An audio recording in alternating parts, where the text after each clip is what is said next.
말씀 앞에서는 행복한 시간입니다. 우리 아침 예배로 하나님 앞에 함께 나가겠습니다. 오늘은 레위기 19장 10절에서 18절까지의 말씀을 우리 함께 읽으시고 하나님 말씀 나누겠습니다. 너희는 도둑질하지 말며 속이지 말며 서로 거짓말하지 말며 너희는 내 이름으로 거짓 맹세함으로 내 하나님의 이름을 욕되게 하지 말라. 나는 여호와이니라. 너는 내 이웃을 억압하지 말며 착취하지 말며 품꾼의 삭슬 아침까지 밤새도록 내게 두지 말며 너는 귀묵은 자를 저주하지 말며 맹인 앞에 장애물을 놓지 말고 내 하나님을 경외하라. 나는 여호와이니라. 너희는 재판할 때 불의를 행하지 말며 가난한 자의 편을 들지 말며 세력 있는 자라고 두둔하지 말고 공의로 사람을 재판할지며 너는 내 백성 중에 돌아다니며 사람을 비방하지 말며 내 이웃의 피를 흘려 이익을 도모하지 말라. 나는 여호와이니라. 너는 내 형제를 마음으로 미워하지 말며 내 이웃을 반드시 견책하라. 그러면 내가 그에 대하여 죄를 담당하지 아니하리라. 원수를 갚지 말며 동포를 원망하지 말며 내 이웃 사랑하기를 내 자신과 같이 사랑하라. 나는 여호와이니라. 자, 오늘 말씀 속에서 우리가 이 당시 이스라엘의 이 포도원에서 추수하는 현장을 한번 머릿속에 떠올려 보시면 좋겠어요. 우리가 정말 수고하고 땀 흘려서 얻은 이 포도원에 이 포도에 정말 이 잘 익은 열매가 가득한 모습. 포도원 주인은 한 송이라도 더 챙기려고 하겠죠? 자, 그런데 그때 하나님 말씀이 벽에 촤 글씨가 새겨지면서 그 말씀 속에서 이렇게 말씀하세요. 전부 다 따지 말고 떨어진 것은 줍지 마라. 이것은 가난한 자들과 나그네들의 몫이다. 한편의 드라마 같지 않습니까? 여러분 이 장면을 생각을 해본다면 우리가 현대를 살아가는 우리에게는 뭐 좀 약간 질서적으로 보면 안 맞는 것 같아요. 현대를 살아가는 사람들은 내 노력으로 얻은 것은 모두 내 거라고 하는 이 자본주의적 생각에 우리는 나도 모르게 갇혀 있죠. 내 노력으로 얻은 것 모두 내 것. 자, 제가 일전에도 한번 이런 얘기를 했지만 내 노력으로 얻어서 뭐 사업소득이나 월급이나 기타 등등 어떤 이익을 얻었다고 해봐요. 근데 그 모든 걸 하기 위해서 이 땅에 무료로 제공된 것들에 대해서는 우리가 거기에 가치에 대한 이 페이를 지불을 했나요? 아무것도 안 했어요. 햇빛 공짜였습니다. 공기 프리. 그죠? 예, 모든 지구의 온도, 습도 조절하는 거 다 풀이에요. 이 땅도 마찬가지예요. 예, 우리가 요즘 힘들으니까 힐링하면서 막 자연에 가서 막 뒹구는 그런 것들, 캠핑하는 것들도 다 풀이다라는 것입니다. 자, 여러분 내 노력이라고 하는 측면은 지극히 자기만 아는 생각이라는 거. 여러분 현대 자본주의 사상은 거기에 좀 많이 매몰돼 있어요. 그래서 첨예한 현장이죠. 우리가 늘 신문을 보거나 이 뉴스를 들으면 끊임없이 내 건데 제가 안 준다. 내 거 뺏어갔다.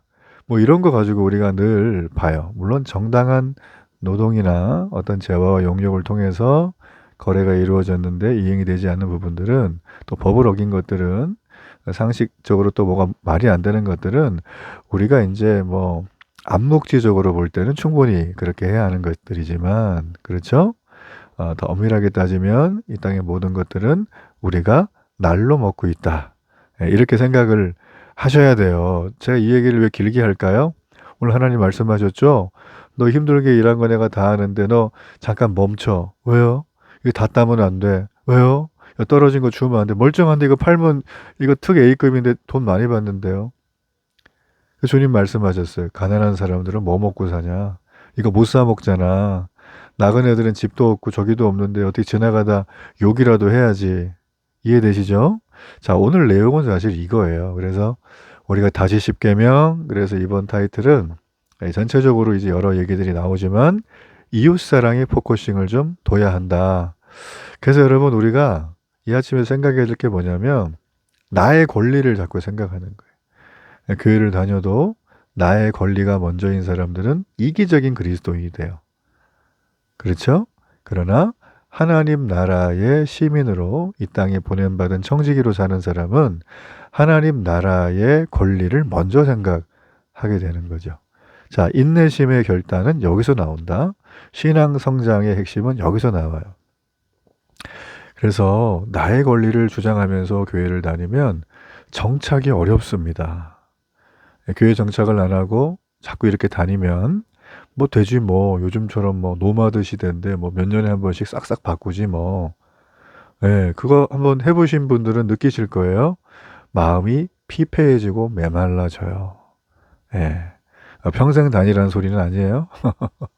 요즘 뭐 이렇게 급변하는 시대니까 우리가 어쩔 수 없는 상황에는 멀리 어디 가거나 그럴 때는 뭐 부득이하게 우리가 사랑하는 정든 공동체를 떠날 수는 있지만 갈 때 축복하고 파송받고 환영하고 가야겠죠. 예. 자, 오늘 사실 이제 금방 제가 말한 이 성경적인 이 가치관이 무너진 시대를 우리가 살다 보니까 이런 얘기가 저 멀리 이 동화나라 꿈나라처럼 들리는 거죠. 자, 이 시대는 어땠을까요? 지금 레위기에 써져 있는 이 시대도 지금 동화나라 꿈나라 같은 얘기를 지금 하는 거예요. 그래서 하나님이 바로 잡아주는 것이다. 그러니까 십계명이라는 거는 딱 뒤집어 생각해 보면 인간은 내비두면 하나님 절대 사랑하지 않고 하나님 말고 딴 거 다 여러 가지 막 섞어서 믿고 이런다는 거고요.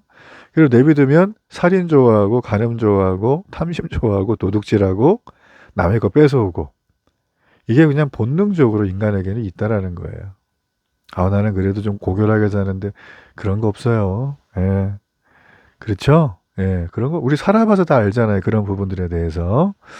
자, 오늘 우리가 그 맥락으로 좀 이 본문 보자는 거예요. 그래서 이거를 이거 어려운데 어떻게 원수 사랑해 힘들어 내 이웃을 어떻게 사랑해 이거 정말 괴롭다 이러지 말고 우리가 다시 한번 이 말씀을 좀 이런 시각으로 보면 좋겠다라는 거예요. 자, 우리 14절까지를 좀 보면은 십계명에 이제 중간에 나오는 거죠. 하나님이 지금 포도원 열매를 다 따지 말라 그랬어요. 가난한 자와 나그네 위에서 남겨두라. 그러면서 하시는 말씀이 너네 도둑질하면 안 돼. 거짓말하지 마. 약자를 향해서 부당한 처우를 하면 안 돼. 라고 얘기했어요. 여기서 너무 흥미로운 게 제가 제 눈에 들어온 게 뭐가 있냐면 품꾼의 싹을 아침까지 밤새도록 내게 두지 말며래요.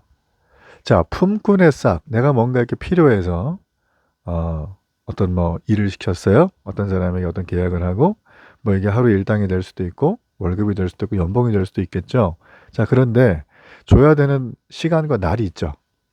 그걸 어기면 될까요? 안 될까요? 예, 안 되는 거예요. 그래서 여러분 혹시 여러분의 사업장에 알바를 쓰시거들랑 내가 한 달 손해가 나고 한 해 손해가 나도 그들에게 정당한 계약에 따라 지급하시기를 축복합니다. 예수 믿는 분들은 지급해야 돼요. 어떤 분이요 미국을 갔어요. 근데 미국 갔는데 미국은 팁 문화잖아요. 뭐 가는 데마다 팁 다 줘야 되니까 뭐 10% 정도라고 하던 게 몇 년 사이에 뭐 12%, 15%, 20% 주는 데도 있대요. 저는 뭐 감이 잘 안 와요. 그래서 미국 사람들이 한국 오면 그러죠.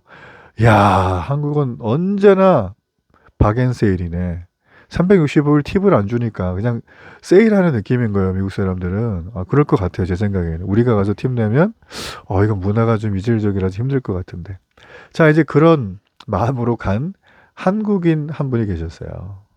이분들이 미국 가니까 이제 빡빡하니까 팁을 낼 때 항상 당신 10%여가지고 막 계산을 막 정확하게 맞춰가지고 10%안 넘게 냈대라는 거예요. 근데 자기랑 밥 먹으러 온 미국 친구 하나가 아니 20% 팁을 내드리는 거예요. 그래갖고 놀래가지고 야, 너 이거 10%만 내면 되는데 왜 20% 내냐. 더군다나 거기는 어디냐면 팁을 내지 않아도 되는 패스트푸드점이었어요. 패스트푸드점 보통 테이크아웃을 다 하니까 그 웨이트레스가 없거든요. 그러니까 이제 그냥 뭐 손님들이 다 알아서 하는 거니까 팁을 줄 필요가 없죠. 근데 거기 $20를 20달러가 20%를 그냥 그렇게 내는 거예요. 그래서 물어봤어요. 너 왜 그렇게 하냐? 안 해도 되는데 우리도 그냥 10%만 내는데 여기 안 줘도 되는 곳이지만 라고 했더니 이 친구가 그러는 거예요. 자기가 예전에 어떤 식당을 갔는데 남들처럼 똑같이 10%씩 냈대요. 그런데 가만히 생각을 해보니까 저 사람이 내가 만약에 예수 믿는 사람인 걸 안다면 세상 사람과 좀 다르다고 생각할 텐데 세상 사람이나 나나 똑같이 10% 팁만 내면 저 사람이 나를 어떻게 다르게 볼 수 있겠냐. 그리고 예수님 믿는다는데 뭐 이제 이런 어떤 뉘앙스의 얘기를 하면서 자기는 20%를 내겠다. 이게 다 하나님 영광과 복음과 선교를 위해서 한다라는 어떤 분명한 가치 철학을 얘기를 한 겁니다. 자, 그래갖고 이분들이 감동을 받았다. 뭐 그런 얘기예요. 자, 오늘부터 20%씩 하기를 바랍니다. 요렇게 적응하면 안 되겠죠? 그건 이제 그분의 또 가치책인 거고요. 다양할 수 있어요. 자, 제가 지금 이 말씀을 드리는 이유는 하나님은 품급새싹 일한 자의 노동의 값어치를 정확하게 셈해서 정확하게 주는 걸 하나님은 뭐 하신다? 매우 원하신다. 그리고 이것을 명령까지 하셨다는 걸 여러분 우리가 기억할 필요가 있어요. 그래서 임금체불하지 마세요. 예수 믿는데. 예. 정말 이거는 당부드립니다. 주의 명령이에요. 주의 명령. 자, 그런 맥락으로 다른 걸 좀 보면 추수법은 말씀을 드렸고요. 또 11절과 12절에 나와 있는 또 금방 읽었던 그 내용뿐만 아니라 도둑질이나 뭐 거짓말하는 거나 속이는 거나 이런 거 있죠. 이게 뭐 도덕적인 결함이야. 내가 도벽이 있어. 라고 그냥 사람들이 대충 이 뭐 작은 건데 뭐 이거 하나 뭐 볼펜 한 자루 뭐 이거 그러잖아요. 근데 하나님 뭐라고 하시죠? 이거 신성 모독이래요. 하나님의 이름을 욕되게 하는 거래요, 이거. 예, 왜냐하면 내 하나 12절에 그랬잖아요. 이름을 욕되게 하지 말라는 거예요. 누구라고? 내가 하나님이라는 거예요. 여러분 오늘날 우리가 뭐 인권 얘기하고요. 또 오늘날 많은 부분에서 윤리도덕적으로 많이 이게 세팅이 되어 있는 사회이긴 하지만 그렇죠? 이미 하나님은 이 사회에도 그런 걸 세팅하셨어요. 여러분 그러므로 우리가 이 땅을 지켜가면서 살아가는 여러 가지 도덕법 중에 그 모든 근간이 되는 건 다른 어떤 뭐 종교의 경전들이 아니라 성경이라는 걸 우리가 좀 기억할 필요가 좀 있고요. 하나님은 이 모든 걸 통해서 우리가 거룩이란 무엇인가를 보여주세요. 자, 거룩이란 이웃을 또 그와 동시에 하나님을 경외하고 사랑하는 태도로 완성이 된다라는 거예요. 자, 특별히 14절에 보면 기먹은 자를 저주하지 말라. 또 맹인 앞에 장애물을 놓지 말라는 있어요. 자, 이거는 어떤 건가요? 뭐 장애인을 보호하자 무조건 그건가요? 가난하고 장애인들은 무조건 보호받아야 된다. 자, 그런 얘기가 될 수도 있지만 자, 이거는 뭘까요? 이건 어떤 걸까요? 스스로 삶을 꾸릴 수 없는 사람들이 있어요. 뭐 장애인을 포함해서 이 기목원자를 포함해서 뭐 사지 육신이 멀쩡해도 요즘 여러 가지 이유로 그런 분들이 계시죠. 뭐 노숙자라든지 이를테면 혹은 일시적으로 파산 상태에 빠져서 삶의 의욕이 꺾이고 정신적으로 힘든 분들도 계시고 우리 주변에 그런 분들이 꽤 많습니다. 자, 우리 그런 방어 능력이 없는 분들을 향한 하나님의 분명한 메시지예요. 여러분 오늘 이 하나님의 분명한 메시지 속에서 무엇을 느끼고 깨달으십니까? 여러분 이 세상에는 항상 더 많이 네가 소유해야 성공이야 라고 하는 메시지를 끊임없이 받아요. 그래서 막 많은 사람들이 요즘에 뭐 코스피가 5천이네 막 코인을 사네 마네 하면서 막 뛰어듭니다. 예, 이거 참 글쎄요. 저는 뭐 종종 얘기하지만 물론 뭐 단기적으로 마치 그 도박하듯이 판돈 걸고 조금 뭐 더 받을 수는 있겠죠. 근데 그게 장기적인 관점에서 볼 때 내게 정말 현세와 내세에 유익한가 이걸 좀 따져보기를 축복합니다. 예. 그걸 불법이다 뭐 이렇게 말하는 게 아니에요. 예. 뭐 하는 거 안 하는 건 자유죠. 이거는 뭐 죄 짓는 건 아니니까. 국가가 또 전 세계가 공통적으로 인정한 것들이기 때문에 도박장이 아니니까. 그러나 이 더 많이 소유하기 위해서 손쉽게 그렇게 한다면 누군가의 피눈물이 내게 손쉽게 주머니에 들어왔다는 거예요. 우리 2008년도 서프라임 모기지 다 겪으셨죠. 예, 파생상품이 기하급수적으로 늘어나면서 실체 없는 거에 대한 대출이 그 론이 눈덩이처럼 쉽게 발급이 되면서 우리나라 뭐 충청도 어디에 계신 할머니가 그때 그거 이렇게 사태가 발생한 다음에 한 번도 가보지 않은 미국 어떤 증권회사가 파산하고 문 닫으니까 이분이 농약 드시고 돌아가셨어요. 미국 간 적도 없는 할머니가. 뭐 알고 하셨겠어요? 누가 이렇게 하자 그랬으니까 뭐 속아서 들어갔겠죠? 예. 뭐 다단계들 요즘 굉장히 많잖아요. 한국에는. 예. 뭐 코인 다단계 뭐 요즘 ETF 다단계 별게 다 있어요. 리딩방 그래가지고 그런 것도 있고요. 자, 여러분 우리가요 더 많이 소유하는 게 성공 아닙니다. 예. 그 더 많이 소유하기 위해서 여러분의 소중한 시간을, 여러분의 소중한 건강을, 여러분의 소중한 가정을 다 갈아서 집어넣어 봐야 남는 거 없어요. 예, 솔로몬이 그랬죠. 이 세상의 모든 것들이 헛되고 헛되니 헛되고 헛되다라는 것이에요. 여러분 그러므로 우리가 이 말씀 속에서 좀 살펴야 될 부분이 뭘까요? 예, 우리는 예수님이 우리를 위해서 마치 남겨진 이삭처럼 자신의 생명을 주신 것처럼 우리가 하는 일상의 모든 경제활동이 정직과 자비의 기준으로 움직여야 된다는 게 오늘 주시는 메시지예요. 여러분 그런 놀라운 결단이 좀 있기를 바랍니다. 자, 우리 또 하나는 이제 18절까지 내용인데 하나님 이제 재판에 대한 공정함을 말씀하세요. 그리고 난 다음에 하는 얘기가 비방과 원망을 버리고 이웃을 자기 자신과 같이 사랑하라는 명령으로 거룩의 아주 핵심을 잡으시죠. 자, 여기 보면 참 뭐 우리가 신약에서도 보던 내용들이 꽤 많이 나오는데 먼저 재판 얘기를 좀 해보겠습니다. 15절에 보세요. 15절에 보면은 너희가 재판할 때 불의를 행하지 말래요. 딱 그냥 찝은 다음에 예를 들어서 이렇게 얘기를 해요. 편들지 말라. 누구 편? 가난한 자. 가난한 자 측은지심이 있으니까 좀 돕고 싶죠? 그런데 편들지 말라. 또 하나 세력 있는 자. 두둔하지 말래요. 자, 그럼 우리가 재판 어떻게 해야 될까요? 예, 하나님의 공의와 질서를 가지고 재판하라.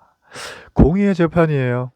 자, 여러분 이거는 뭐 현대 법정뿐만 아니라 우리가 살고 있는 교회 공동체 안에서도 공동체의 기초가 되는 내용이죠. 예, 공의에 의한 재판. 사람의 마음이라는 게 약간 치우쳐 있잖아요. 그쪽으로. 그렇게 하면 안 된다라는 거예요. 아프지만 교회에서 치리를 할 때, 건징을 할 때는 말씀을 가지고 분명히 해야 한다. 왜냐하면 그 죄라고 하는 건 그 오염물이기 때문에 그 오염물이 공동체를 완전히 다 파괴한다는 걸 우리는 너무나 많이 성경에서 보잖아요. 이스라엘 백성이 우상숭배, 이 풍요의 신을 섬기고 타락할 때 그들은 혼자만 타락한 게 아니라 온 나라가 다 타락을 했죠. 결국 버림받지 않습니까? 그러니까 여러분 우리가 이 공의의 재판은 생명처럼 지켜야 한다라는 거예요. 자, 지키길 바라겠습니다. 16절을 볼까요? 여기 보면 이제 비방이 나와요. 비방하지 말라. 자, 여기 보면 비방이란 말이 이게 다른 사람의 명예를 훼손하고 공동체를 분열시키는 악이에요. 치명적인 악. 비방이라는 걸 요즘 버전으로 얘기하면 뭘까요? 뒤에서 남의 말을 나쁘게 하는 거예요.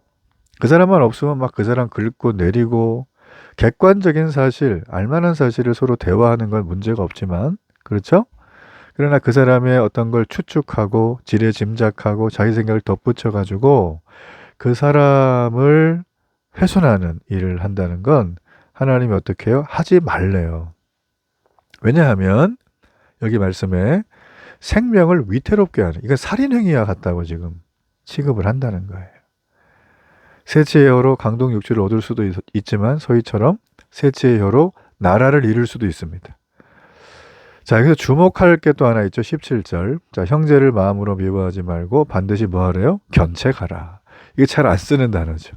이 견책이 뭐냐, 이게 견장이냐 뭐냐 헷갈린다 이렇게 하는데 이 견책이란 말이 뭘까요? 자, 여러분 이거는 뭐냐면 갈등이 생겨요. 그러면 미워할 수 있죠, 마음으로. 아니 왜 교회 안에서도 그렇고 우리가 일생 살아가면서도 갈등이 생기면 어떻게 되죠? 사람 스타일대로 해요. 나는 막 대문자 아이야. 그럼 막 피해요. 막 회피하고 막. 이러지 말라는 거예요. 이러면서 뭐라는 거죠? 견책하라. 견책이 뭘까요? 너 나빠 이거 지금 막 이렇게 비난하는 게 아니라 말씀의 인도 아래로 서로 손잡고 들어가요. 그리고 말씀 아래서 바로 잡아주는 진정한 사랑의 권면. 그게 바로 견책이다. 이 사랑이 빠진 채로 권면을 해주니까 문제가 돼요. 그렇죠? 그래서 권면 쉬운 건 아니에요. 잘못하면 비난이 되기 때문에 이건 가족 간에도 예외가 없습니다. 교회 안에서도 이런 일들이 비일비재하게 나타나면 그 교회는 부흥을 못해요. 맨날 이런 것 때문에 넘어지기 때문에. 그렇죠? 그래서 우리가 이 견책이란 마음이 매우 중요하다.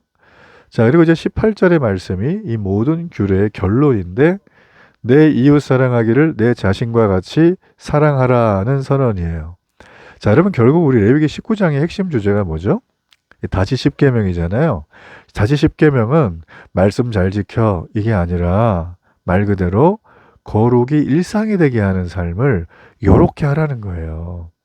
자, 요렇게 한다는 건 행동함으로 완성을 시키는 게 아니라 행동함으로 거룩이 드러나게 하라는 거예요. 예. 그래서 거룩이라는 건 가둬두는 게 아니라 드러나야 되는 거죠. 어디에? 세상에. 그렇죠? 자, 이게 바로 이제 우리가 오늘날로 말하면 하나님의 영광을 돌린다라는 것입니다. 여러분, 우리가 하루를 살아가면서 누군가를 판단하고 험담할 때도 있을 거고, 또, 의도하지 않게 다른 사람에게 피해를 줄 때도 있을 거고, 아니면 나만 알고 나만 하면서 살 때도 있을 거예요. 자, 이 모든 것들은 하나님의 영광이 머무는 지성소가 될 수 없다. 원래 그 말씀처럼 어떻게 하죠? 예, 다시 십계명 이웃사랑이에요. 왜 해야 될까요? 예, 여호와께서 명령하신 부분이기 때문이에요. 여러분, 그러므로 결국 거룩은 구름 위에 떠다니는 이론이 아니라는 걸 증명하는 존재는 우리밖에 없다. 여러분, 이 세상에서 하나님의 살아계심을 드러낼 존재는 저와 여러분밖에 없다는 거 반드시 기억하고 오늘 하루를 기쁨으로 살기를 축복합니다. 결단의 기도 드립니다. 하나님 아버지 감사합니다. 모든 삶을 살피는 거룩하신 하나님, 오늘도 나의 모든 것을 새롭게 하신 하나님, 하나님 앞에 마음을 드립니다. 생명을 드립니다. 주님의 것으로 세우실 주님 찬양합니다. 오늘 다시 십계명 이웃사랑 온전히 여호와 하나님을 경외하는 마음으로 실천할 수 있도록 내게 은혜와 축복 주옵소서. 예수님 이름으로 기도합니다. 아멘.